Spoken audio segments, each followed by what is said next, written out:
Mr. Fascal has cut my hair since I moved to the city about 3 years ago.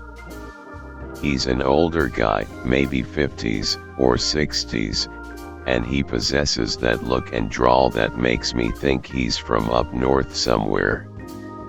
He could be from New York, Maine, or even the Great Lakes area, but I never asked him where. He's not a big guy, maybe a $120 in the rain, and he cuts my hair just the way I like it. High and tight on the sides, leave some on top so whoever I'm sleeping with has something to play with, and neaten up my sideburns. I can't grow a real beard or he'd probably trim that for me too. The best part is that he does it all for free. Hard to believe, I know, but it seems there was a cost after all. Our relationship started easily enough.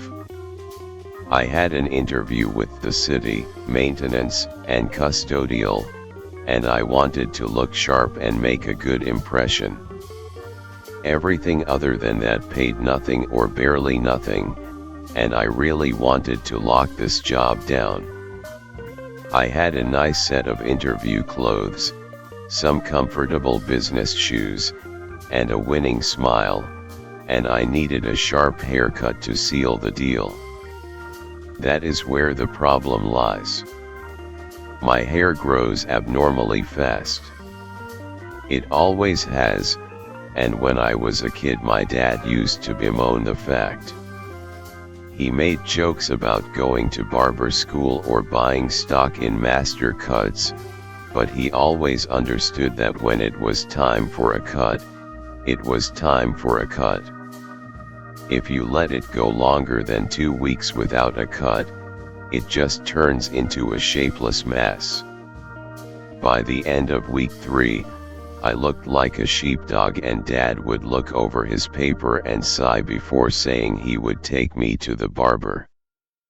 Fascal's Hair and Beards was about a block from my house, and when I stuck my head in to see their prices, Mr. Fascal looked up and smiled at me over the pile of hair he was sweeping up.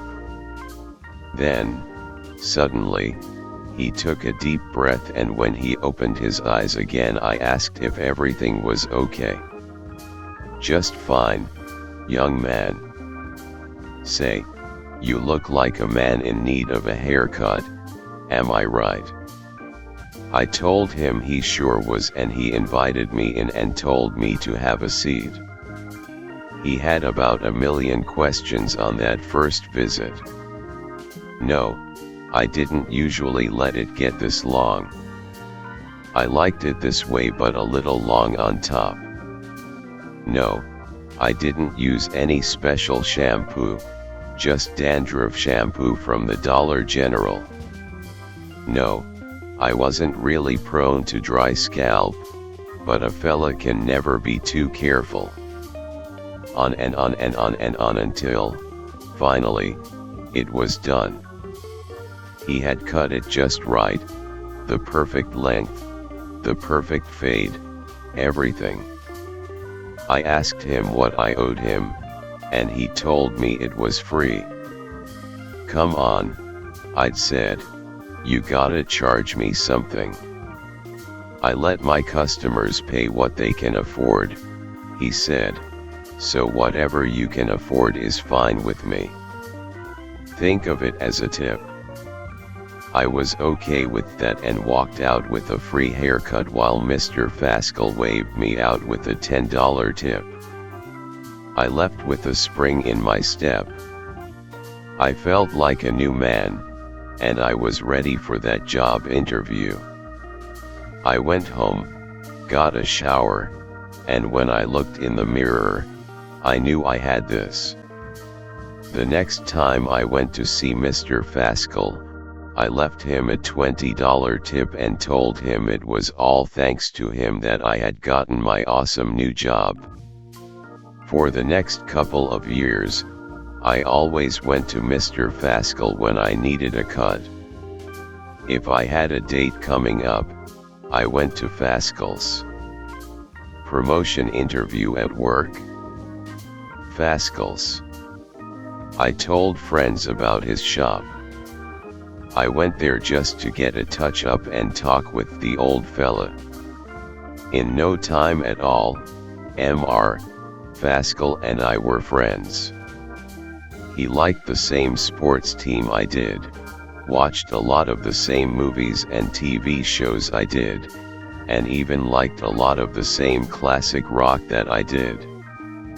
It was great, and I always looked forward to my bi-monthly haircut. Then, about 2 months ago, it all changed. I had come in to get my bi-monthly cut, telling Mr. Fascal about the previous week as he cut and styled my hair.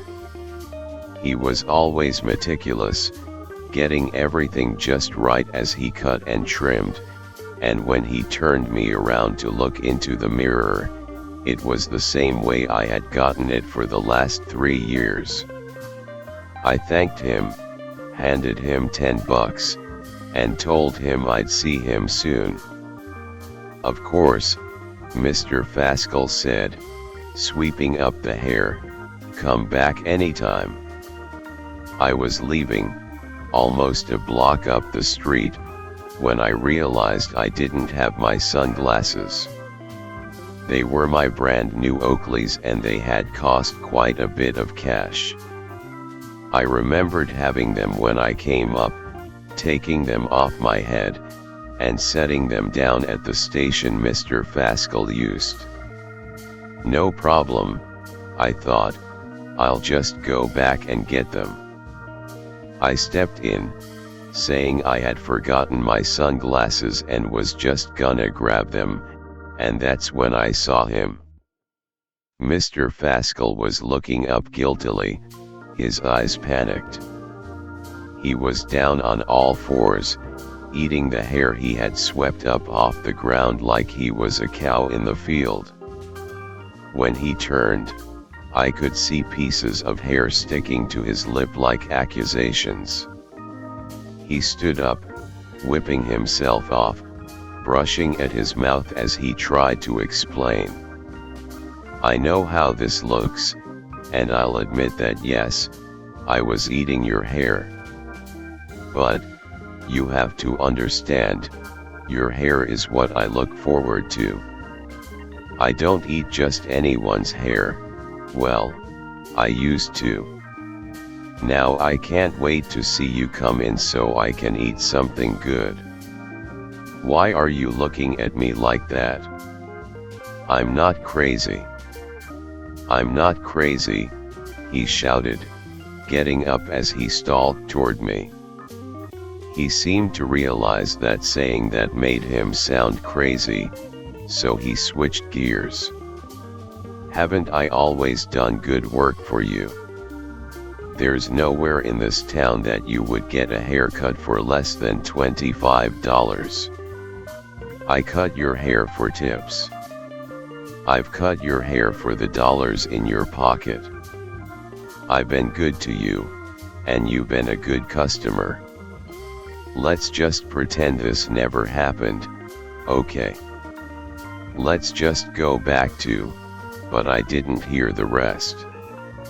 I snatched up my sunglasses and was out the door before he could say another word. I spent a while thinking about that, and the more I processed it, the worse it seemed to get. It began to haunt my dreams, seeing him bent over and eating the hair straight off the floor, looking back at me and grinning with my hair in his teeth, and I would wake up in a cold sweat. I know, it's not a particularly scary thing, but it freaked the hell out of me. I don't really like it when people put hair in their mouths. I had a girl in elementary school who used to chew her pigtails and it bred a lifetime phobia in me. Just the thought of wet hair in someone's mouth makes me want to puke, and I can't even touch someone's hair without cringing if they have a wig. A weird collection of phobias, but they're mine. It only took a couple of weeks before I started seeing new growth. My hair just grows too fast, and after 3 weeks my boss commented that I was looking shabby. He handed me a 20 out of his own wallet and told me to get a trim over lunch. I took it and started looking for somewhere to get a trim. The city had quite a few shops, but it seemed like whenever I was in one, I caught someone looking at me out of the corner of my eye. It was never anything I could prove, just a feeling, and when I looked up, I could almost catch a glimpse of Mr. Fascal. He was gone when I looked, but it made me extremely paranoid. I became aware of more than a glimpse as the weeks went on. When I rode the bus to work, I caught the familiar deep inhale of someone smelling my hair. When I was standing in a lunch line, I felt my hair move as someone inhaled. When I was at Walmart buying groceries, someone actually touched my hair, but they were gone when I turned around. It led me to become something of a recluse, and I only left the house to go to work. Over time, my hair grew out and I decided I would have to get another cut. I went to bed, setting my alarm so I could get up early enough to get to the master cuts down on Bonnie. It was Saturday, I had the day off, and I had chores to do before I got to the business of relaxing. As I slipped off to sleep, I fell into a familiar dream, a dream that had plagued me for weeks. I was sitting in the barber chair at Mr. Fascal's, the cape falling around me like a spider web, and the old man asking me if it was too tight. I didn't say anything, I was too scared to speak, and as the scissors began to clip, I trembled in fear. I didn't dare look back at the old man. I just knew his real face would be replaced by a monstrous visage and I would wake up panting and looking around for nothing at all. When the alarm went off, I went to the bathroom to splash some water on my face and start the shower. My bare shoulder itched, and when I went to wipe it off, I noticed there was hair clinging to my sweaty hand. Not a lot, just leavings. Like the leavings you find after a haircut. I ran to the bathroom and found that my hair was cut just the way I liked it. The sides were high and tight, the top was manageable but still thick, and my bangs were perfect. Everything was just as it usually was, and I felt a cold chill run through me that had nothing to do with air conditioning. I called the landlord, had the locks changed, and reported to the police that someone had broken into my house and cut my hair. The police didn't really take it seriously. They made jokes about a midnight barber and asked if I'd left a tip under my pillow. I told them about Mr. Fascal, but when I gave them the address, they just shook their heads and walked away. They thought I was joking with them, they didn't believe a word of what I'd told them, and as I ran the shower, I remember sitting under the water for a very long time and just letting it run over me. The bits of hair flowing down the drain felt like a betrayal. 2 weeks later, I woke up with another fresh haircut. I called the police but they rolled their eyes and told me to calm down. I told them it was hard for me to calm down when someone was breaking into my house and cutting my hair. I demanded they go check on Mr. Fascal, and told them right where his shop was, but they looked less amused this time at the suggestion. I asked if they had been to talk to him yet, and told them he had been there for 3 years, but they just told me it hadn't been funny the first time and it wasn't funny now. Why would it be funny? I asked, having to stop myself from grabbing one of them. Because Fascals has never been open. It was a prop for the city's revitalization project, like cauliflowers across the street from it or green butcher beside it. It's set dressing, it's never open. Mr. Fascal was a guy who owned a barber shop in the 20s. He's dead. There is no Fascal who cuts hair. They left, and that left me very rattled. Mr. Fascal isn't a ghost, I know that. I have friends who go to him. I have felt him touch me. He's flesh and blood, just like I am, I'm sure of it. The fact that he eats hair is incidental. The man is real. But if he isn't Mr. Fascal, then who is he? How does he keep breaking into my house?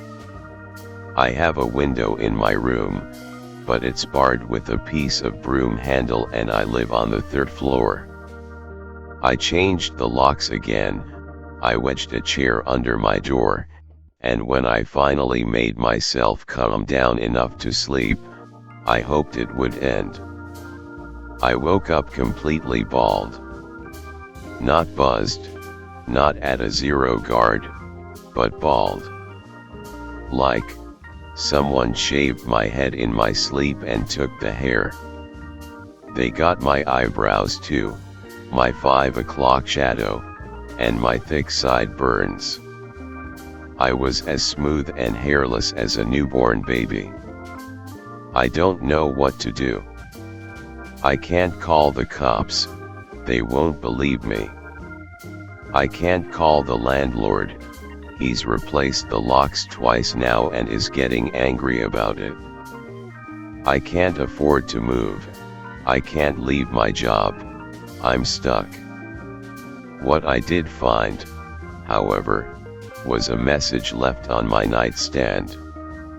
I'm sure the cops will say that I wrote it, but I know I didn't. There's hair on it and it's written in a heavy hand like a kid's scribblings. It's done on the back of an ad for Fascal's hair and beards, and the implication was pretty obvious. Come see me when it grows back. If you don't, it makes no difference. I know where to find you.